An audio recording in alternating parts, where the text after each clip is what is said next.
ஒரு மக்களால் தேர்ந்தெடுக்கப்பட்ட ஒன்றிய அரசு மாநில மக்களின் உரிமைகளையும் அவருடைய கருத்துகளையும் அறிந்திராமல் ஒரு தந்தோன்றித்தனமாக தனக்கு அதிகாரம் இருக்கிறது என்பதற்காக 232 நாடாளுமன்ற உறுப்பினர்களின் ஆதரவோடு அதிகாலை 2 மணி அளவில் ஒரு சட்டத்தை நிறைவேற்றி இந்தியாவில் வாழ்கின்ற 32 கோடி இஸ்லாமிய மக்களின் இன்றைக்கு வாழ்வுரிமையை பறித்திருக்கிறது.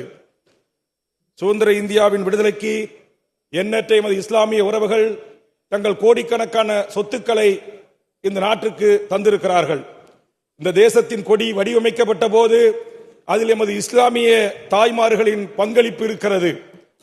இதையெல்லாம் கிஞ்சித்தும் கவலைப்படாமல் அந்த மக்களின் உணர்வுகளுக்கு மதிப்பளிக்காமல் ஒன்றிய அரசு இப்படி ஒரு மோசமான மனிதகுல விரோத ஒரு சட்டத்தை ஏற்றியிருக்கிறது. இது இந்திய அரசியலமைப்பு பிரிவு 26 இஸ்லாமிய மக்களுக்கும் இந்தியாவில் வாழ்கின்ற சிறுபான்மை மக்களுக்கும் வழங்கப்பட்டிருக்கிற அடிப்படை அரசியல் உரிமையை பறிக்கின்ற ஒரு மோசமான சட்டம். இந்த நாட்டில் வாழ்கின்ற அனைத்து பண்பாடு, கலை, கலாச்சாரம், நாகரிகம், தொன்மை, வரலாறு என்கிற அளவில் வாழ்கின்ற இந்தியாவில் வாழ்கின்ற தேசிய இன மக்களின் ஓர்மை, வேற்றுமையில் ஒற்றுமை என்கிற மகத்தான பண்புக்கு உள்ளடக்கிய நாடுதான் இந்த பாரதம் என்று உலகத்தின் பல்வேறு நாட்டுடைய அறிஞர் பெருமக்களும் இந்த நாட்டுடைய அதிபர்களும் நாம் இந்தியாவை இன்றைக்கு பாராட்டிக் கொண்டிருக்கிறார்கள்.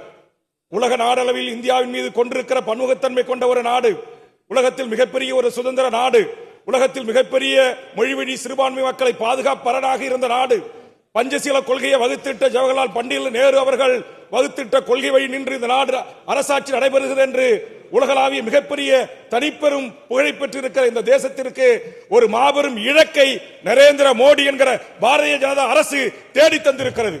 பாரதிய ஜனதாவிற்கு மட்டும் இந்த அரசும் இந்த நாடும் சொந்தம் அல்ல, இந்த தேசமும் சொந்தம் அல்ல.